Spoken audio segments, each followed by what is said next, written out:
Si tu veux arrêter d'être mécanique et si tu veux t'éveiller réellement à toi-même, tu dois décider dans quel moi, avec quel moi tu agis, avec quel moi tu penses et avec quel moi tu ressens. Tandis que si tu laisses une émotion négative prendre le dessus, ou si tout simplement tu ne vas pas décider dans quel moi tu te mets, comme ce que tu dis, le moi enthousiaste ou le moi serein, à ce moment-là tu restes mécanique et endormi. Donc ça c'est une base. Décider dans quel moi on est. Et si on essaye d'évoluer, on veut être dans les moi qui correspondent à l'enthousiasme, à la joie ou la sérénité, ou bien la compassion et la compréhension des autres, ou la clarté de la compréhension des situations. Et on décide, c'est quelque chose qui se décide. La plupart des gens ne décident pas ça. C'est la raison pour laquelle ils ne peuvent jamais s'éveiller et c'est la raison pour laquelle ils restent mécaniques. Malheureusement, la plupart ne savent même pas qu'ils sont mécaniques. Ils croient qu'ils sont normaux, éveillés ou à peu près conscients, alors qu'en fait, ce sont des marionnettes dont les fils sont tirés par leurs instincts ou leur éducation, ou quelques expériences du passé. Donc, comme vous avez commencé à faire un peu, ça peut être intéressant.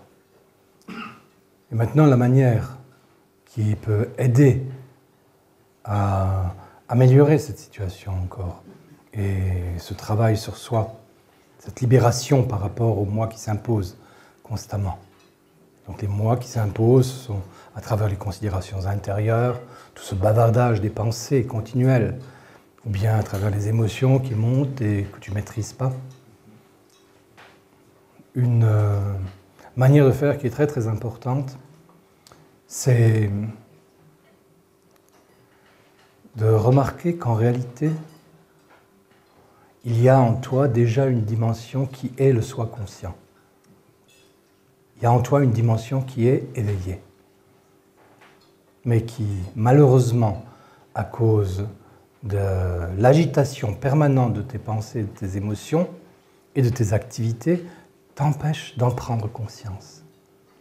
Et comment est-ce qu'on fait ?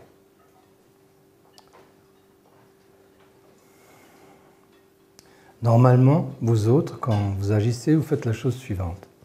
Vous agissez, et imaginons que vous arriviez au bout de l'activité que vous avez décidée, ou de l'action que vous avez décidée, vous êtes déjà à la suivante. Soit physiquement, soit par la pensée.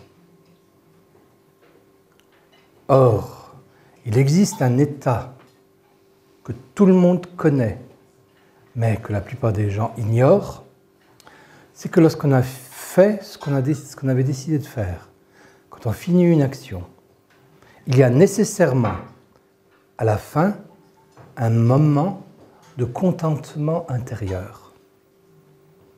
On peut le connaître à d'autres occasions, travail bien fait, se repose.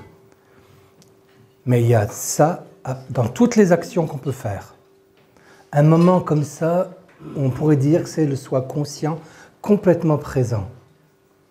Et à cause de l'agitation des pensées, des émotions et de l'action suivante, on ne prend pas le temps d'entrer en contact avec, non pas la satisfaction, mais ce contentement intérieur, qui est le reflet de quelque chose de plus profond. Ce qui signifie que, si tu remarques que tu viens de finir quelque chose, arrête-toi vraiment, quelques instants, juste pour profiter de ton contentement intérieur d'une action achevée. Qu'elle ait réussi ou ratée n'a aucune importance. Entre en contact avec ce contentement intérieur. Quelque chose est fini. Et on peut dire, un moment de karma est passé.